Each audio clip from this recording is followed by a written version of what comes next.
6:37 mga tol, tas yung gas natin kalahati. Ayan. Bali, pinasukan tayo mga tol. 690 meters, 1 minute yung pick up. So 470 to sa akin mga tol, papuntang Paranaque to. Ayan o. Paranaque, BF Homes. So punta na natin mga tol, tanghali na ako bumiyahe. Tinanghali ako ng gising. Game! Hello sa inyo mga tol, 7:43. So may panibago tayong booking mga tol, hindi ko na naipakita sa inyo. 496 panibagong booking papuntang saan to? Layo nito ah. Okay. Papuntang San Miguel Avenue mga tol, sa Ortigas, Pasig. So ayan mga tol, antayin natin yung ating pasahero. 10:58 na mga tol. So bali, andito ako ngayon sa may Marikina mga tol. Bali nagsunod-sunod yung booking ko, kaya hindi ko kayo na-update. So naka 1.6 na ako mga tol. Ayan.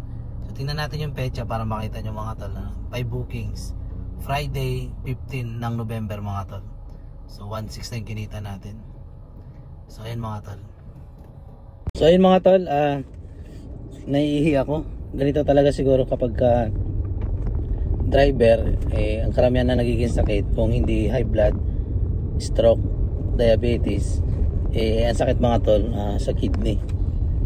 Dito kasi sa pagiging driver, minsan di talaga naiiwasan na nakakapagpigil tayo ng ihi. Kaya ngayon, ihi na ako lang yan. Kaya ngayon mga tol, hahanap tayo ng maihian. Wait na mga tol, ihi na talaga ako, hanap ako ng gasolinahan. So yun mga tol, lang yan, nakaihi din. Dito ako umihi mga tol. Dito kasi may guba, tingnan nyo. Ay mga tol, dito ako, doon ako umihi. Ayun, yan, dyan ako umihi sa pader. Yan. So hindi ka naman pwede umihi sa mga condominium, sa subdivision, baka mahuli ka. So dito ako mga tol sa area, pinatay ko muna yung apps. So yung area na yan, papuntang ano yan, Marikina. Dito naman papuntang Eastwood. Diyan sa papuntang Marikina, pagbaba dyan, andyan po yung Grab office mga tol. Grab Marikina office, yung main, andyan po. Ayun mga tol, mag-online na ako. Bali naka 1.6 na pala tayo ngayong Friday. Bali, ang gagawin ko mga tol, hindi ako magpapaabot ng gabi o hapon. Alam nyo naman, dito sa NCR kapag Friday, malupit pa payday. 15 ngayon traffic pagdating ng alas 4, alas 5, dire-diretso na yun hanggang alas 10. Sasabayan pa ng mga truck.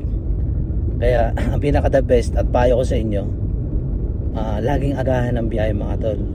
Syempre, unang-una kapag maaga ka bumiyahe, maaga ka makakauwi. Pero dapat maaga rin kayo matulog. Ako kasi ang tulog ko kasi pinaka gabing-gabi na natulog ko alas 10. Pero ang madalas na tulog ko alas 8 o kaya alas 9. So ganung mga sistema, dapat tulog na kayo para magising kayo ng alas 4 o alas 5. So ayun lang mga tol, kasi kapag kulang kayo sa tulog, lagi kayong puyat tapos bumabiyahe, dalawa lang ang magiging kahinatnan nyo yan. Kung hindi kayo magkakasakit, mababangga kayo, maaksidente kayo. Isipin nyo bumabiyahe ka, ang lamig, lalo na sa pagitan ng alas 2 at alauna ng hapon, mainit. Dito sa windshield, yung init parang naano mo sa mukha mo, tapos sabayan pa ng lamig ng sasakyan at puyat, makakaidlip ka talaga. Kaya nga mapapansin yung mga tol, mataas ang rate ng yung mga na-aksidente na nakakatulog. Kaya pinaka the best talaga, dapat bigyan ng oras ang tulog mga tol. I-priority nyo yan. Huwag kayong palaging yung magbabad sa cellphone, inaabot kayo ng mga gabi o madaling araw kaka-cellphone, tapos pabiyahe pa kayo. So wala na sa time manage mga tol, yung tinatawag nilang time management. So ayun lang mga tol, yung pinaka-tips ko sa inyo. So ayun na, may pinasukan na tayo ng booking mga tol.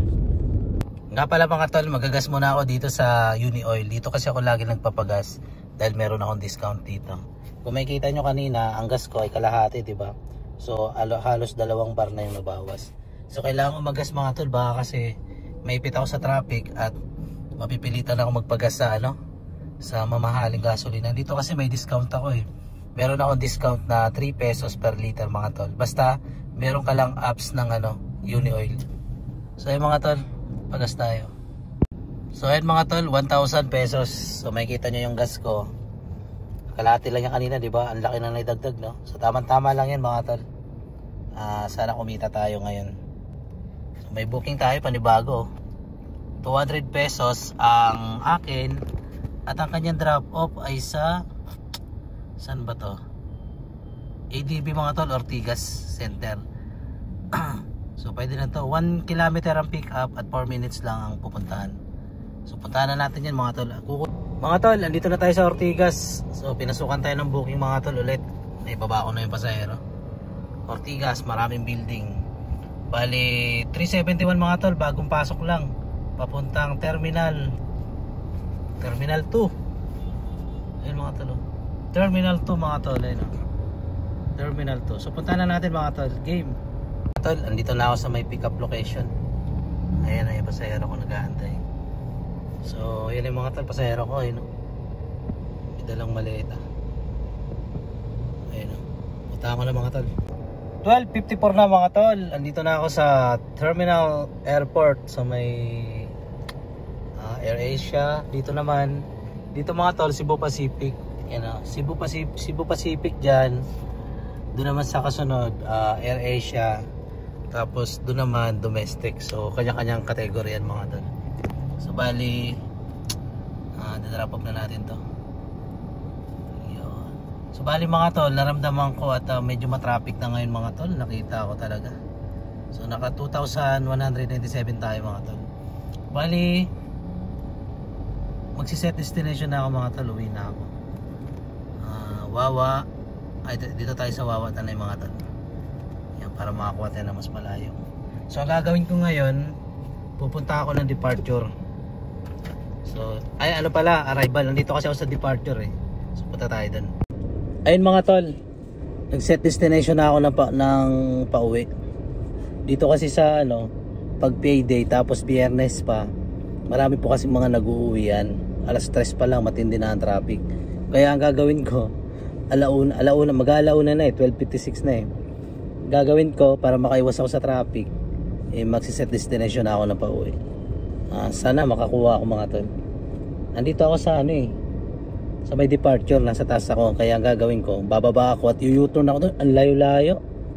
Dati maiksi lang ang u-turn eh. Nasa mga 1 kilometer lang ang u-turn. Ngayon pambihira, mga nasa 2 kilometer mahigit na. Wala tayong magagawa. Inaano kasi ito eh, nire-renovate ng San Miguel. Pakita ko sa inyo mga tol. Ay mga tol, nire-renovate ng San Miguel yan. Ginawang parkingan no? Dati island lang dati yan eh. So ngayon, magiging ano yata yan eh, yung parang terminal, bay area. Yan, parang ganun mga tol. Sa mga nag-aantay ng pasahero, siguro dyan ilalagay yung terminal ng taxi. Sana kasama na ang Grab. So yan. So may mga nakikita tayo mga tol, nakita nyo kanina yung pulang Innova, may nakasulat na InDrive.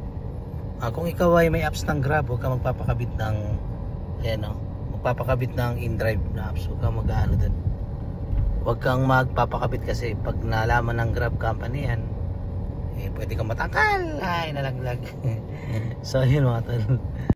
So yung mga tol, mahigpit na pinagbabawal ng Grab company na kung ikaw ay Grab driver at alam mo naman na nauna ang Grab app sa'yo, tapos papakabitan mo ngayon ng sticker ng Grab, ng sticker ng InDrive, parang sinabi mo na nagtatrabaho ka sa Jollibee, ang uniform mo McDo. Parang ganun. Kaya mga so ito na mga tol, andito na tayo sa Terminal 2 arrival. 1:05 na no. So pinasukan tayo ng booking. 290 pesos sa atin mga tol. So papunta ito ng, saan ba to? Papunta ng BGC mga tol, Port Bonifacio. Tara, puntahan na natin.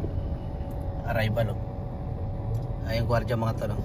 Bawal kasi umistambay dito eh. 1:52 na mga tol. Grabe, tagal ng oras no. So drop off na natin. Nagpadaan ng Skyway automatic, 45 pesos ang kinaltas, ang idinagdag pala. So naka Grab pay siya mga tol. Papasok yan sa wallet natin. So yun, may mga opportunity mga tol oh. So antay tayo ng pauwi mga tol. Balitaan ko kayo pag nakakuha ako. Ang daming booking mga tol oh. Puro opportunity. So dito tayo sa BGC mga tol, nag-aabang tayo ng pauwi dahil nagbibuild na ng matinding traffic ngayon. May 72 pesos pa oh.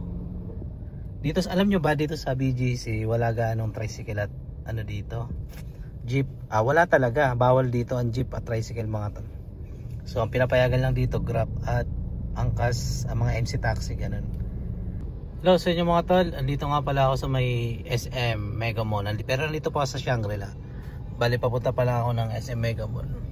Ito yung Shangri-La mga tol oh. Ang laki niyan, parang SM din yun. So may mga pumapasok na opportunity. So pwede natin ano yan, X yan. Naka 2.8 na tayo mga tol kung nakikita nyo, 2.8. So tuloy-tuloy ang pasok na opportunity ano. So naghanap lang tayo ng pauwi. Eto mga tol, andito ako sa may podium. Ayan o, podium yan o. Papunta ako ng SM Mega Mall. Tuloy-tuloy yung mga job opportunity natin kahit in-off ko na yung job opportunity. So may pumapasok pa rin. Ang kakanan tayo dito banda, SM Mega Mall na. So doon ako tatambay mga tol. Tambayan ko talaga doon eh, kapag gusto ko nang umuwi. So ay mga tol, 4:36 na mga tol. Bali yung gas natin mga tol ay balik naman sa dati, sumobra pa ng konti. Ayan, ngayon ang kinita natin ngayon ay 2,892. Tapos meron tayong service na binayaran tayo, papakita ko sa inyo. So meron tayong service mga tol, tinawagan tayo ng ating service. Ito naman ay kakilala naman natin ito. So normal talaga kung mag-grab kayo, normal talaga meron kayong kapitbahay, kakilala, kaibigan na tatawagan kayo sa kung nasang area kayo, magpapasundo at babayaran kayo sa serbisyo nyo mga tol. So yun na nga, binayaran na nga ako, 500 ang binayad sa akin. At ang kinita ko ngayon, uwi na ako mga tol, hindi na ako nag-online. Yung kinalalagyan ko ngayon, pauwi sa bahay, nasa mga 10 minutes pauwi. Punta tayo sa topic sa service. So yung mga service na hindi yan mawawala. Kumbaga normal yan kapag ikaw ay nag-grab. Kahit nga nung ako nagta-tricycle, normal din na nagkakaroon kami ng service. So kinukuha yung number namin, tawagan kami, lalo-lalo na yung mga kaibigan, kakilala. Sabi sa'yo, pre, asan ka? Nandito kami sa area, baka malapit ka dito. Baka pwede mo kami sunduin, babayaran ka namin. Tapos pag nagkasundo kayo sa presyo, ayun. So yun, kumita ako ng 3,392, sabihin natin 3,400. So 3,400, 1,000 ang ginas ko, ganoon pa rin.